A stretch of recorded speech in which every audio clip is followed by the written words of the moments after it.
TV, forever on fire. Bhavani ರೇವಣ್ಣಂಗೆ ಇನ್ನೊಂದು ವಾರ supreme court bale ದಾನ ಸಿಕ್ಬಿಟ್ಟಿದೆ.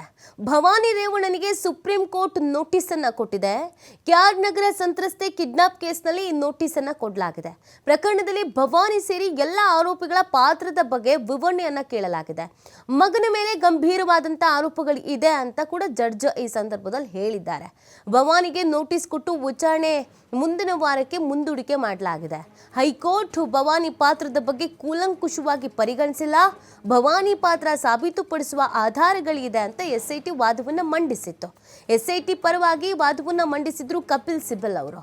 ಭವಾನಿ ರೇವಣ್ಣಂಗೆ ಹೈಕೋರ್ಟ್ ಕೊಟ್ಟಿದ್ದ ಜಾಮೀನಿಗೆ ಎಸ್ಐಟಿ ಆಕ್ಷೇಪವನ್ನು ವ್ಯಕ್ತಪಡಿಸಿತ್ತು. ಭವಾನಿ ಜಾಮೀನು ರದ್ದುಪಡಿಸುವಂತೆ ಸುಪ್ರೀಂ ಕೋರ್ಟ್ನ ಮೊರೆ ಹೋಗಿದ್ರು ಎಸ್ಐಟಿ ಅಧಿಕಾರಿಗಳು. ಬಟ್ ಇದೀಗ ಒಂದು ವಾರಗಳ ಕಾಲ ಬೇಲ್ ದಾನ ಸಿಕ್ಕಿದೆ. ಬಟ್ ನೋಟಿಸ್ ಕೊಟ್ಟಿದ್ದಾರೆ. ಈ ನೋಟಿಸ್ನಲ್ಲಿ ಏನು ಉಲ್ಲೇಖ ಆಗಿದೆ ಅನ್ನೋದನ್ನು ಗಮನಿಸಬೇಕಾಗತ್ತೆ.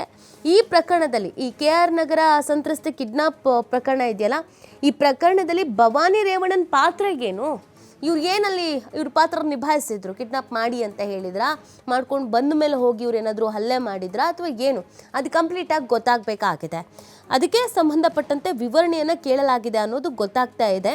ಅದರ ಜೊತೆಗೆ ಭವಾನಿಗೆ ನೋಟಿಸನ್ನು ಕೊಟ್ಟು ವಿಚಾರಣೆಯನ್ನು ಮುಂದಿನ ವಾರಕ್ಕೆ ಮುಂದೂಡಿಕೆ ಮಾಡಲಾಗಿದೆ. ಈ ಪ್ರಕರಣದಲ್ಲಿ ತನಿಖೆ ಅನ್ನುವಂಥ ಸ್ವಲ್ಪ ಹಿನ್ನಡೆ ಆಗ್ತಾ ಇದೆ. ಬಿಕಾಸ್ ಭವಾನಿ ಅವರನ್ನ ತನಿಖೆಗೆ ಒಳಪಡಿಸಬೇಕಾಗಿದೆ. ಈ ಕೇಸ್ನಲ್ಲಿ ಒಂದಷ್ಟು ಆಡಿಯೋಗಳು ವೈರಲ್ ಆಗಿದ್ವು.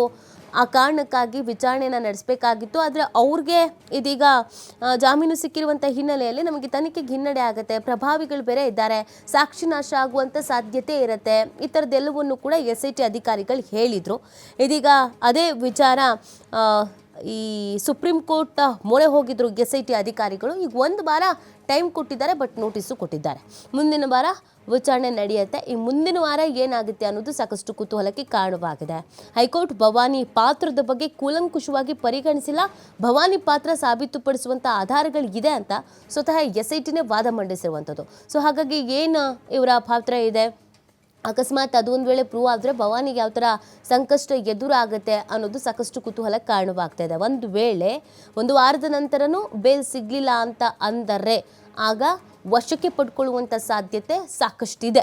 ವಶಕ್ಕೆ ಪಡೆದು ತನಿಖೆಯನ್ನು ನಡೆಸುವಂಥ ಸಾಧ್ಯತೆ ಇದೆ.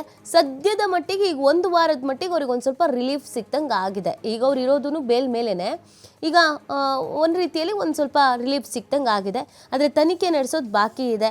ಇದೊಂದು ಹೈ ಪ್ರೊಫೈಲ್ ಕೇಸ್ ಆಗಿರೋದ್ರಿಂದ ಸಾಕ್ಷಿ ನಾಶ, ಒತ್ತಡ ಹೇರೋ ಪ್ರಯತ್ನ, ಈ ಥರದ್ದೆಲ್ಲ ಮಾಡುವಂಥ ಸಾಧ್ಯತೆ ಇರೋದ್ರಿಂದ ಎಸ್ಐಟಿ ಅವ್ರನ್ನ ವಶಕ್ಕೆ ಕೇಳ್ತಾ ಇದೆ.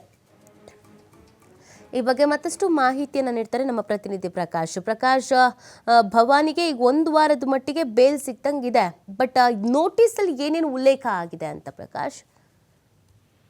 ನೀತಿ, ಈಗಾಗಲೇ ಭವಾನಿ ರೇವಣ್ಣ ಅಂದ್ರೆ ಕಿಡ್ನಾಪ್ ಪ್ರಕರಣದಲ್ಲಿ ಆರೋಪವನ್ನು ಎದುರಿಸ್ತಕ್ಕಂತಹ ಭವಾನಿ ರೇವಣ್ಣರವ್ರಿಗೆ ಇನ್ನೊಂದು ವಾರಗಳ ಕಾಲ ಸುಪ್ರೀಂ ಕೋರ್ಟ್ ಕೂಡ ಬೇಲ್ ದಾನ ಮಾಡಿರುವಂತದ್ದು.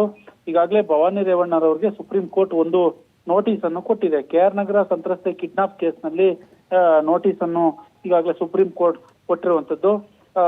ಪ್ರಕರಣದಲ್ಲಿ ಭವಾನಿ ಸೇರಿ ಎಲ್ಲ ಆರೋಪಿಗಳ ಪಾತ್ರದ ಬಗ್ಗೆ ಇದರಲ್ಲಿ ಸಂಪೂರ್ಣವಾದಂತಹ ವಿವರವನ್ನು ಕೇಳಿರುವಂತದ್ದು. ಮಗನ ಮೇಲೆ ಈಗಾಗಲೇ ಗಂಭೀರವಾದಂತಹ ಆರೋಪಗಳು ಕೇಳಿ ಬರ್ತಾ ಇದ್ದಾವೆ ಅನ್ನುವ ಮಾತನ್ನು ಕೂಡ ಇಲ್ಲಿ ಜಡ್ಜ್ ಹೇಳಿರುವಂತದ್ದು. ಜೊತೆಗೆ ಇಲ್ಲಿ ಹೈಕೋರ್ಟ್ ಭವಾನಿ ಪಾತ್ರದ ಬಗ್ಗೆ ಕೂಲಂಕುಷವಾಗಿ ಪರಿಗಣಿಸಿಲ್ಲ ಅನ್ನುವ ಪ್ರಶ್ನೆ, ಅಂದ್ರೆ ಆ ತರದ ಒಂದು ಪ್ರಶ್ನೆ ಕೂಡ ಇರುವಂತದ್ದು. ಭವಾನಿ ಪಾತ್ರ ಸಾಬೀತುಪಡಿಸುವ ಆಧಾರಗಳಿವೆ ಎಂಬುದು ಎಸ್ಐಟಿ ವಾದವನ್ನು ಕೂಡ ಒಂದು ಕಡೆ ಮಾಡ್ತಾ ಇದೆ. ಅಂದ್ರೆ ಭವಾನಿ ರೇವಣ್ಣರವ್ರಿಗೆ ಕಿಡ್ನಾಪ್ ಪ್ರಕರಣದಲ್ಲಿ ಅವರ ಪಾತ್ರವನ್ನು ನಾವು ಸಾಬೀತುಪಡಿಸ್ತೀವಿ ಅನ್ನೋದನ್ನ ಎಸ್ಐಟಿ ವಾದವನ್ನು ಕೂಡ ಮಾಡ್ತೀವಿ ಅನ್ನುವ ಮಾತುಗಳನ್ನ ಹೇಳಿರುವಂತದ್ದು. ಜೊತೆಗೆ ಎಸ್ಐಟಿ ಪರವಾಗಿ ವಾದ ಮಂಡಿಸಿರುವಂತಹ ಕಪಿಲ್ ಸಿಬಲ್ ಅವರು ಈಗಾಗಲೇ ಭವಾನಿ ರೇವಣ್ಣರಿಗೆ ಹೈಕೋರ್ಟ್ ಕೊಟ್ಟಿದ್ದಂತಹ ಜಾಮೀನಿಗೆ ಎಸ್ಐಟಿ ಆಕ್ಷೇಪ ವ್ಯಕ್ತಪಡಿಸಿರುವಂತದ್ದು. ಒಟ್ಟಾರೆ ಇಲ್ಲಿ ಭವಾನಿ ಜಾಮೀನು ರದ್ದುಪಡಿಸುವಂತೆ ಸುಪ್ರೀಂ ಕೋರ್ಟ್ ಮೊರೆ ಹೋಗಿದೆ ಈಗಾಗಲೇ ಎಸ್ಐಟಿ. ದಿನದಿಂದ ದಿನಕ್ಕೆ ಭವಾನಿ ರೇವಣ್ಣರವರಿಗೆ ಸಂಕಷ್ಟ ಕೂಡ ಇದು ತಪ್ತಾ ಇಲ್ಲ ನೀತಿ. ಓಕೆ, ಥ್ಯಾಂಕ್ ಯು ಪ್ರಕಾಶ್ ತಮ್ಮೆಲ್ಲ ಡೀಟೇಲ್ಸ್ಗಾಗಿ.